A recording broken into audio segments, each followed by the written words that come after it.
Sa mga hindi pa po nakapag-subscribe sa channel na ito, bakit naman hindi ka nag-subscribe?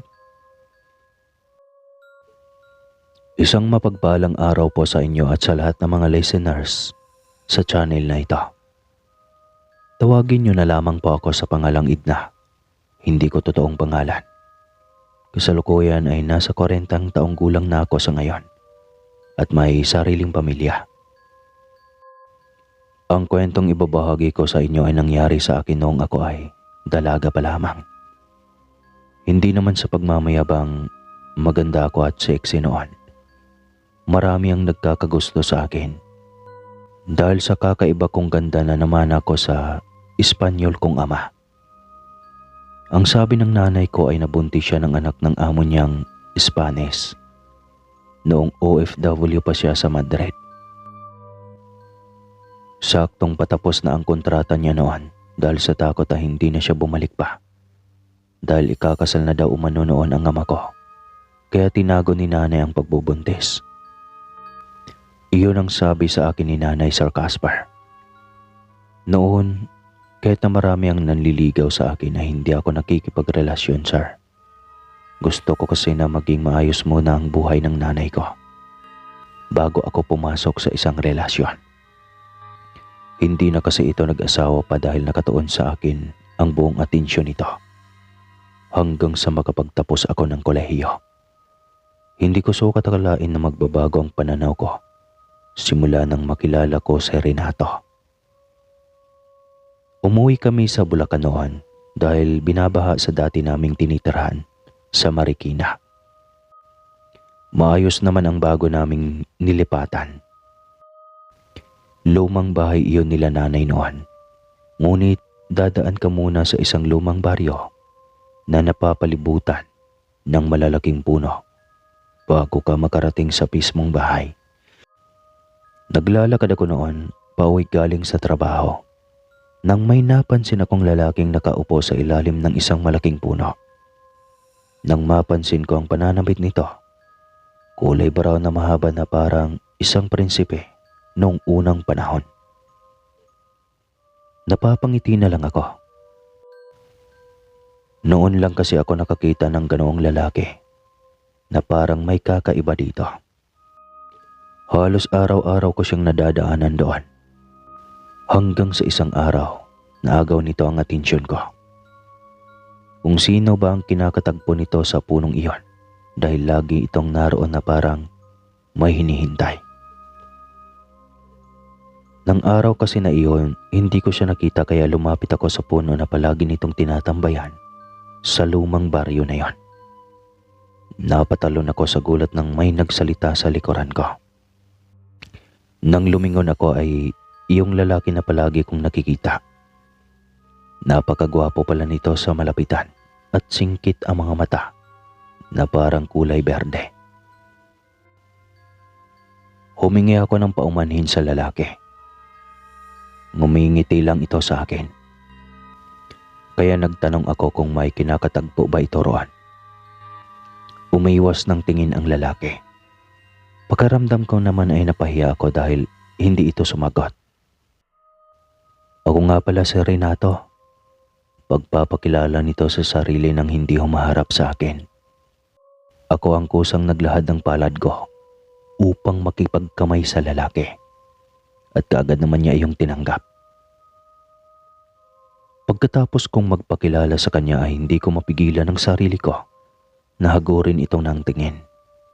Ang lakas ng dating ng lalaki at sa unang pagkakataon ay nakaramdam ako ng paghanga dito. At yun nga ang nangyari. Tuwing uuwi ako sa trabaho ay dumadaan ako sa malaking puno sa lumang baryo na iyon para magkita at magkausap kami ni Renato. Halos araw-araw ko siyang pinupuntahan doon. Ewan ko ba, pakiramdam ko ay totoo ang nararamdaman ko kay Renato. Isang araw, nagtataka ako kung bakit iyon ang palaging suot ni Renato. Tila paborito nitong suotin ang damit nito at hindi nagpapalit o sadyang marami itong ganong klaseng damit. Pero nahiya naman akong magtanong. Lumipas pa ang mga araw, lalong napapalapit ang loob ko sa kanya. at ramdam kong ganoon din ito sa akin. Madalas ko itong nahuhuling nakatingin sa akin na parang may gustong sabihin. Hanggang sa nagkatitigan kami. May nababasa akong lungkot sa kanyang mga mata. Itatanong ko na sana pero naunahan na naman ako ng hiya. Ibinaling niya sa ibang direksyon ang tingin bago bumuntong hininga. Ay, nalulungkot ako, Edna. Minsan na kasi akong nagmahal, ngunit hindi na niya ako binalikan. Sabi nito sa akin. Nalaman ko buhat kay Renato na minsan na itong nagmahal, ngunit hindi na nagpakita pa ang babae dito. At sa pangalawang pagkakataon ay muling nagmahal si Renato. At sa akin iyon. Nakaramdam ako ng saya sa sinabing iyon ni Renato, Sir Casper. Sa buong buhay ko, noon lang ako nakaramdam ng ganoong pakiramdam.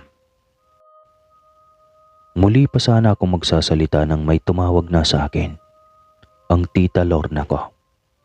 Bigla akong napatayo sa kaba. Ayaw kong malaman ni tita na nakikipagtagpo ako dahil sigurado akong sasabihin niya iyon kay nanay. Nang lingunin ko si Renato ay wala na ito doon. Kaya nagtaka ako kung saan ito pumunta. Ang bilis naman yata nitong nakapuslit sa isip-isip ko. Agad nagtanong si Tita Lorna kung sino daw ang kausap ko. Pero umiling ako. Ang sabi ko na lang ay yung malaking puno ang kinausap ko. Dahil ang yabong at ang laking puno nito. Akala ko matatawa si Tita Lorna sa sinabi ko. Pero sumeryoso ito. Wag ka nang babalik doon, Edna. Baka ka maengkanto. Biglang babala ni Tita Lorna sa akin nang ipinagkibit balikat ko na lang. Alam ko naman kasing hindi totoo yan at tinatakot lang ako ni Tita. Ang relasyon naming iyon ay nilihim ko, Sir Casper. Mahal ko si Renato kahit na hindi ko pa ito lubos na kilala. Araw-araw na kaming nagkikita hanggang sa dumating ang araw na pati ang trabaho ko ay napabayaan ko na. Hanggang sa isang pagkakataon muli ay pumunta na naman ako sa tagpuan namin ni Renato. Ngunit hindi ko siya nakita sa pagkakataong iyon. Maya-maya pa nakita kong paparating si nanay. Pinapauwi niya ako at baka sa itsura ni nanay ang pag-aalala at takot na ipinagtaka ko naman. Pagdating sa bahay ay agad itong nagtanong. May nakapagsabi sa kanya na hindi ako pumapasok sa trabaho at sa malaking puno ng baleta ako palaging nakikita. Sumama ang loob ko sa sinabi ni nanay. Hindi ko mapigilan ang sarili kong magalit dito at pagtaasan ng boses ang sarili kong ina. Sinabi ko kay nanay na huwag niya akong pakialaman sa gusto kong gawin. Dahil lahat naman ay ginawa ko para sa kanya. Ngayon lang ako umibig. Nakita ko naman ang pagguhit ng pagtataka sa mukha ni nanay. Alam kasi nitong hindi ko ito sinasagot at pinagtataasan ng boses kahit kailan. Noon lang talaga. Natahimik si nanay at hindi ito kumibo pa. Ramdam kong nasaktan siya sa mga sinabi ko. Pero hindi na nito iyon isinatinig pa. Nang sumunod na araw ay muli akong pumunta sa dati naming tagpuan ni Renato. Tuluyan na akong hindi pumasok sa trabaho. Pakiramdam ko kasi hindi buong araw ko kung hindi ko kasama siya. Nang magkita kami ay niyaya niya akong sumama na sa kanya. Agad naman akong pumayag. Ngunit pumasok sa isip ko ang aking ina. Pero pakiramdam ko may kung anong lumulukob sa akin ng mga oras na iyon. Walang iba. Walang ibang nasa isip ko kundi si Renato at ang makasama ito. Nabubulagan ako sa pag-ibig ko sa kanya para akong mababaliw sa bawat saglit na hindi ko siya nakikita. Nang magpasya akong sumama kay Renato ay natigilan ako. Nasa di kalayuan kasi si nanay at nakatingin na naman ito sa akin na parang binabantayan ang mga kilos ko. Nakaramdam ako ng inis noon kay nanay. Napapansin ko kasing sa tuwing pupunta ako sa tagpuan namin ni Renato ay palagi niya akong sinusundan. At mula sa malayo ay tinitignan niya ako habang umiiyak. Hanggang sa isang araw, may mga lalaking nakaputi nakasakay sa van ang sapilitang kumuha sa akin. Nang magising ako, hindi ko maigalaw ang katawan ko. Kaya nagsisigaw ako. Maya-maya ay pumasok ang mga nakaputi na sa tingin ko ay nurse at doktor. Muli akong nakatulog nang may naramdaman akong tumusok sa braso ko. Tulog ang diwa ko pero naririnig ko ang boses ni nanay at tita Lorna. Bakit hindi mo sabihin sa kanyang totoo na hindi ikaw ang tunay niyang ina? Baka kaya siya palaging nandoon sa lumang baryo dahil nagpapakita sa kanya si Edeta. Narinig kong sabi ni tita Lorna. Hindi ko kayang aminin kay Edna ang totoo, Lorna. Ako na ang nakagisnan niyang ina. Ayoko nang guluhin pa ang utak niya, lalo na ngayon na ganyan ang kalagayan niya. Humihikbing sabi ni nanay. Nakapikit ako noon pero dinig na dinig ko ang kanilang pag-uusap. Gusto kong itanong kay nanay ang tungkol sa narinig kong usapan nila ni tita. Pero pakiramdam ko, manhid ang utak at katawan ko. Marahil sa gamot na pinapasok sa katawan ko. Narinig ko din na nawawala daw ako sa sarili at palaging nakikitang may kausap sa kagubatan ng lumang baryo. Hanggang sa inuwi na ako sa bahay, doon ay palagi akong tahimik. Ayoko ng kausap. Si Renato palagi ang nasa isip ko. Gustong gusto ko siyang puntahan. Pero palaging nakabantay sa akin si nanay.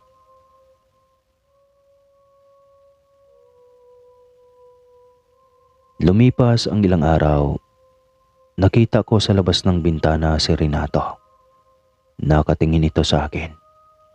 Tinatawag niya ako at kailangan daw naming mag-usap. Agad akong lumabas at sinundan ko si Renato hanggang sa nakarating kami sa kagubatan. Nagtaka naman ako kung bakit doon ako nito dinala. Nagulat ako nang may makita akong iba pang tao doon maliban sa amin ni Renato. Sino sila? Tanong ko kay Renato.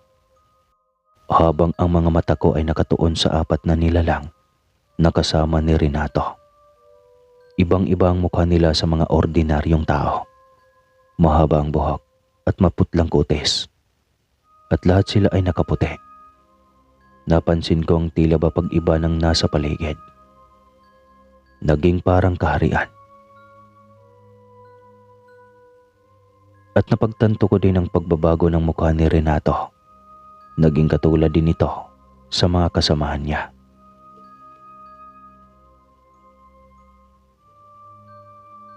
Anong nangyayari? Kinakabahang tanong ko. Anak, wika ng isang lalaking papalapit sa akin. Natakot ako at nagtaka sa sinabi nito. Bakit ako nito tinawag na anak? Totoo ang sinabi niya. Edna, siya ang tunay mong ama. Isa ka ding engkanto tulad ko. Kaya ako nakikipagkita sa iyo dahil ako ang iyong tagapagsundo. Ako ang nakatadhana mong maging kabiyak dahil isa kang engkanto. Saad ni Renato sa akin. Napailing na lang ako at hindi ako makapaniwala. Gulong-gulo ako noon, Sir Casper. Imposible iyon. Dahil Spanish ang ama ko, iyon ang sabi sa akin ni nanay. Kaya sumama ka na sa amin. Anak, narito ang totoo mong mundo. Kasama kami, maging ang nanay mo. Muling sabi ng tatay kong engkanto. Tunay kong ina. Anong ibig niyong sabihin? Lalo akong nagulat dahil doon nang malaman kong hindi ko totoong ina si nanay. At saka alamang isa ding engkanto ang aking ina. Halos hindi ako makapagsalita. Mahal ko si Renato. Halos hindi ako makapagsalita. Mahal ko si Renato. Pero parang hindi kaya ng isip kong tuluyang maging engkanto. Kahit pa naroon ang totoo kong pamilya.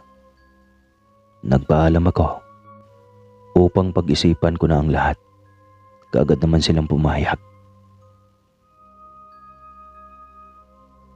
Isang kisap mata lang ay naroon na ako sa kagubatan, pabalik sa bahay. Habang nakasunod naman sa akin si Renato, nawala lang ito nang tuluyan akong makapasok sa aming bakuran. Kaagad kong hinanap at kinumpronta si nanay. Tinanong ko siya kung totoo bang hindi niya ako tunay na anak at kung sino ang tunay kong mga magulang.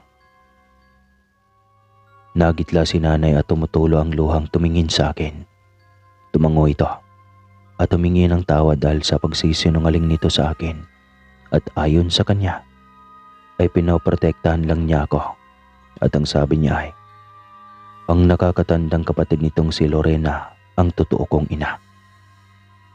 Nangilabot ako sa sunod na sinabi ni nanay. Isang engkanto daw ang ama ko at natatakot si nanay na kunin ako ng mga ito dahil ang mama Lorena ko ay nakuha na ng mga ito dahil sa pagmamahal nito sa aking amang engkanto. Nakiusap sa akin si nanay na wag akong sasama dahil hindi na ako makakabalik pa. Habang nagsasalita si nanay ay may nakita akong babae sa labas ng bahay. Nakangiti ito sa akin. Napansin ko rin na may pagkakahawig ito kay nanay. Kaya agad na pumasok sa isip ko na ito ang mama Lorena ko. Pero sa totoo lang, wala akong maramdaman na kahit na ano para dito. Tulad ng pagiging anak ng isang magulang. Pagramdam ko, ibang tao ito. Sumulyap si nanay sa labas ng bintana.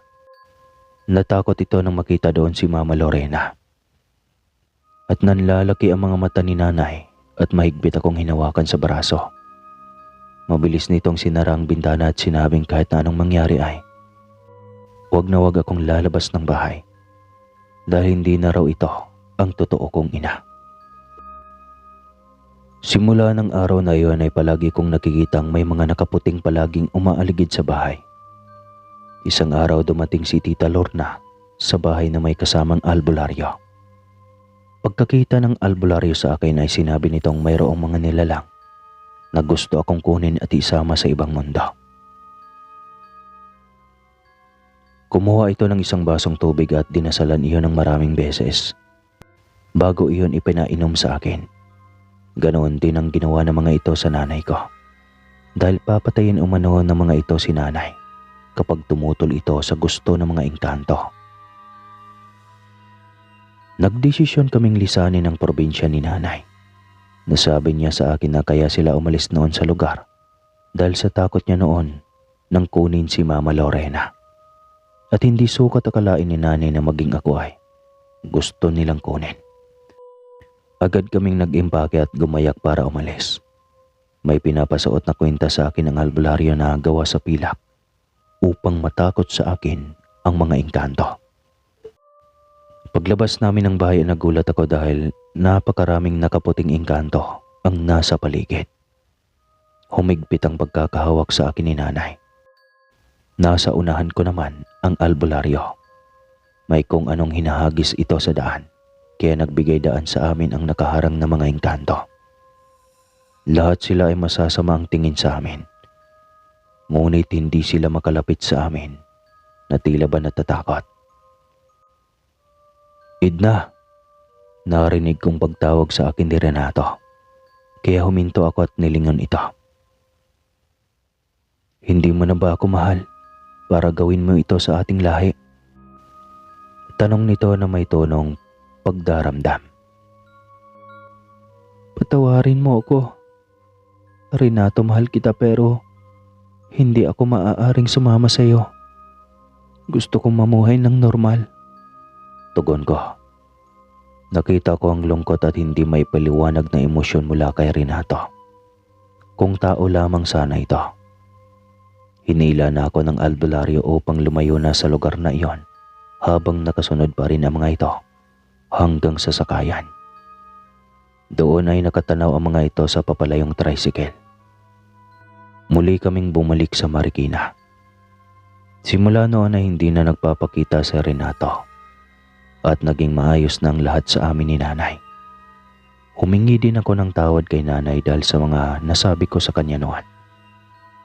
Ang sabi niya lang sa akin ay naiintindihan niya dahil nasa ilalim ako ng impluensya ng nararamdaman ko kay Renato.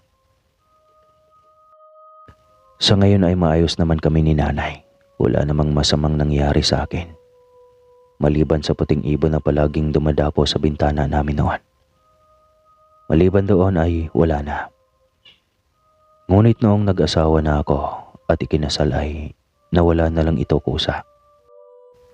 Hindi ko sinasabi pa sa ibang tao ang tungkol sa nangyari Sir Caspar at sa aking pagkatao. Maging sa aking asawa ay inilihim ko iyon. Natatakot akong mahusgahan at katakutan. Ang gusto ko lang ay ibaon na sa limot ang lahat. Kasalukuyan pa rin akong nasa Marikina at dito ko na pinalaki ang mga anak ko at wala nang balak pa na bumalik sa Bulacan. Lalo na kung kasama ang mga anak ko. Natatakot akong sa kanila mangyari ang sundo ng mga engkanto. At hanggang dito na lang po ang aking kwento. Maraming salamat po. Edna po, mula sa lugar ng hindi tospa.